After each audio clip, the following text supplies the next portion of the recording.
Assalamu alaikum guys, welcome to my YouTube channel with yet another lecture with the series of linguistics. I have already started with the linguistics. So in this lecture we'll deal with the second chapter from the George Yule book. So in this chapter we're going to talk about the difference between human language versus animal language. So here are given some features of human language as well as we'll compare them with animal language.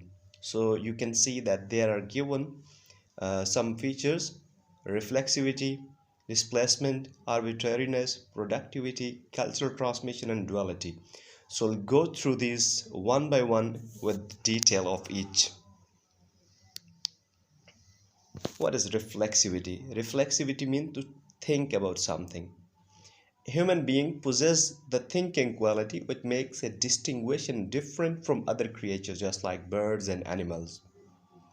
Human beings are able to reflect and think on language and its uses.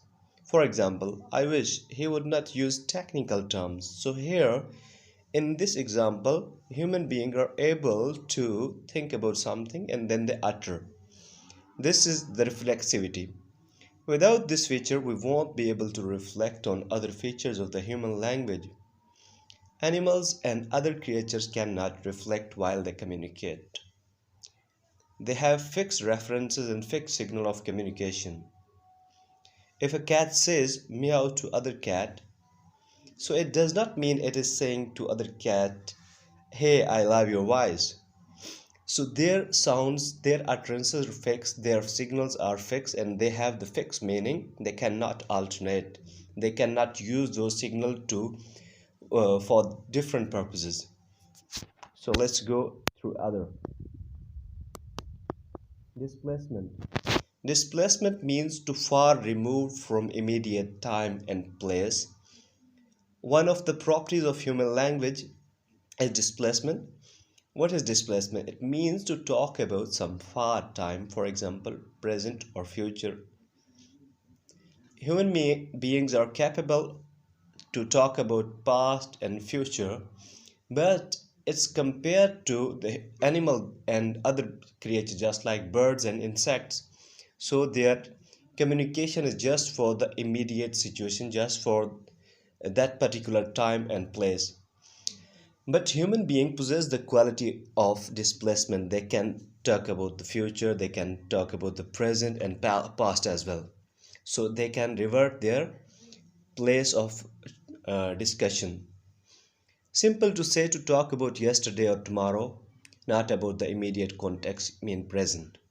Animal communication is for the immediate context, for the just for the present. But there are some animals and insects just like honeybee to some extent have the feature of displacement. Productivity. Productivity is you can say that this word is derived from produce or from the production. Productivity is just like creating new expressions or utterance by manipulating linguistic sources to describe new objects and situations. Human beings are capable of producing novel utterances mean to create new sounds, but it's compared to animals, they lack this feature. A human being can produce infinite, unlimited utterances and sounds, and they can speak more than one language at the same time. But it's contrary, animals cannot produce novel utterances, new sounds. Some animals, to some extent, just like vervet monkey and honeybee, they can produce more than one signal for the communication. But their communication is limited. Vervet monkey produces 36 different sounds, and there is a lack of productivity that is used for the animal. That lack of productivity is termed as fixed reference. They have the fixed signals of communication. But it's contrary. Human being can produce novel utterances, mean new sounds and new ideas. They can discuss. They can create novel utterances, novel sounds, and new ideas as well. Duality. Human language is organized at two levels or layers simultaneously. This property is called duality or double articulation. Individual sounds just like n, ba, l, these discrete individual forms has not any intrinsic meaning. With a particular combination of the forms can create meaningful words. That is the result of duality, just like ba, e, n, bin, or n, e, ba, nib. When we combine those utterances, when we combine those discrete and individual sounds, they can make a combination, and with the duality, with the effect of duality, we are able to create some meaningful word. Otherwise, discrete sound, individual sound, just like n, ba, l, have no meaning. So this is the quality of the duality, that we are able to create other sounds, other meaningful words.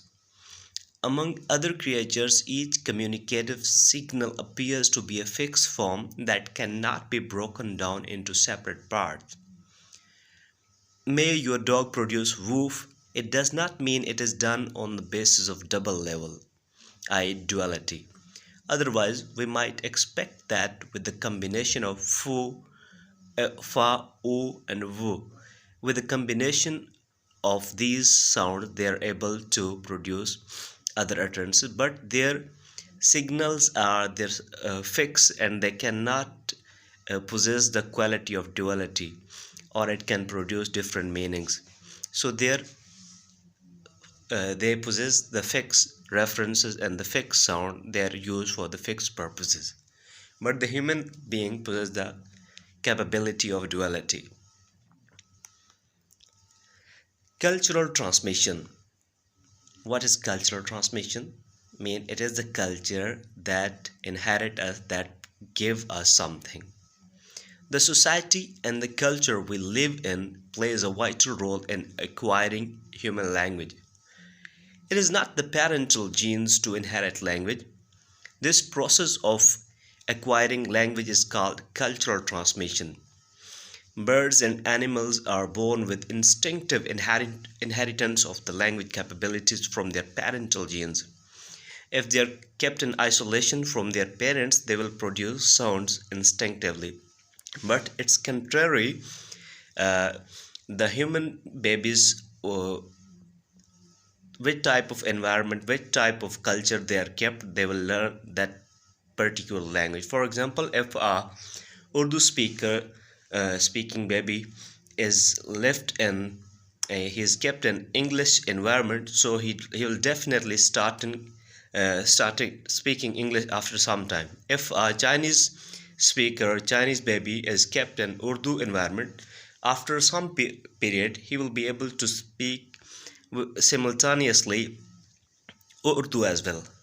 So it is the culture that inherit the capability of language, not the parental genes in human being. But it's contrary. In birds, we can see that it is a parental gene, that the birds are instinctively able to produce their natural language that is bestowed by the God. Arbitrariness. What is arbitrariness? Arbitrariness means that there is no natural connection between linguistic form and its meaning. The language items have no direct connection with the concept they represent. For example, what is the linguistic form? Whatever I am speaking, it is the linguistic form. But there is some mental concept, there is the concept that relate with that linguistic form. These forms are these these concepts have no direct relation with the concept that is in our mind. So it is randomly given name to those things. For example, if I give you an example of a girl, girl is called girl is actually a female figure. In Urdu, we have different name for the girl, just like ladki. In French, we have another different name for the girl, just like fille, F-I-L-L-E, fille. Fille is used for the girl.